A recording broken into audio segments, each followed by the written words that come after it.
Madam Zameer Ahmed ಸಾಹೇಬ್ರು ಸರ್ವಧರ್ಮದ ನಾಯಕ.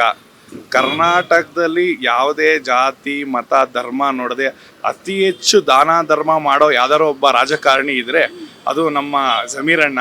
ಅದು ನಮ್ಮೆಲ್ಲರ ಹೆಮ್ಮೆ ಏನಂದ್ರೆ ಅವರು ಚಾಮರಾಜಪೇಟೆ ಮನೆ ಮಗ. ಚಾಮರಾಜಪೇಟೆಯಿಂದ ಇಂಥ ರಾಜಕಾರಣಿ ಬಂದಿರೋದು ನಮ್ಮ ಚಾಮರಾಜಪೇಟೆ ಜನತೆಯ ಅದೃಷ್ಟ.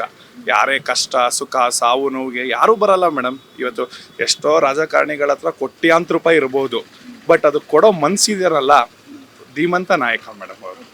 ಸರ್, ಕಾಂಗ್ರೆಸ್ ಪಕ್ಷವನ್ನ ಗಮನಿಸ್ತಾ ಹೋದಾಗ ಎಲ್ಲ ಒಂದ್ ಕಡೆ ಅವರನ್ನ ತುಳಿಯುವಂತ ಪ್ರಯತ್ನ ಮಾಡ್ತಾ ಇದ್ದಾರೆ. ಅವ್ರ ಜೊತೆ ಎಲ್ಲ ಇದ್ದಂತವ್ರು ಆ ಮುಖಂಡರುಗಳ ಬಗ್ಗೆ ಏನು ಮೇಡಮ್ ಇವಾಗ ಏನು ಗೊತ್ತಾ, ಯಾರೋ ಒಬ್ರು ಬೆಳೀತಿದ್ದಾರೆ ಅಂದರೆ ಕಾಲೆಳೆಯೋರು ತುಂಬ ಜನ ಉಟ್ಕೊತಾರೆ. ಸೊ ಇಲ್ಲಿ ಜಮೀರಣ್ಣನ ಬೆಳವಣಿಗೆ ಜನಕ್ಕೆ ಸಹಿಸೋಕ್ಕಾಗ್ತಿಲ್ಲ.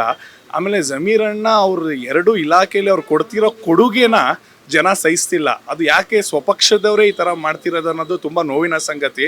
ನಮ್ಮ ಜಮೀರಣ್ಣ ಶೇರು ಇಂಥದ್ದು ಏನೇ ಇದ್ರೂ ಏನೂ ಮಾಡೋಕ್ಕಾಗಲ್ಲ. ಈ will be minister for next 7 years. ಇನ್ನೇನು ಆಲ್ರೆಡಿ 3 ವರ್ಷ ಆಗಿದೆ, ಮುಂದೇನೂ ಕಾಂಗ್ರೆಸ್ ಸರ್ಕಾರನೇ ಬರುತ್ತೆ, ಅವರೇ ಸಚಿವರಾಗಿರ್ತಾರೆ. ಮೇಡಮ್ ನಮಗೆ ಜಮೀರ್ ಅಹಮದ್ ಸರೇ ಮುಖ್ಯ ಮೇಡಮ್.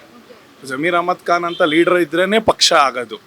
ಇಂಥ ನಾಯಕರಿಂದನೇ ಕಾಂಗ್ರೆಸ್ ಪಕ್ಷ ಈ ಸಲ ಅಲ್ಪಸಂಖ್ಯಾತರು ಎಲ್ಲರೂ ಒಗ್ಗೂಡ್ಬೇಕಂದ್ರೆ ಏಕೈಕ ಕಾರಣ ಜಮೀರ್ ಅಹಮದ್ ಖಾನ್ ಸಾಹೇಬರು. ನಾನು ಈ ರೀತಿ ಒಂದು ಮಾತು ಹೇಳ್ತೀನಿ ಕೇಳಿ.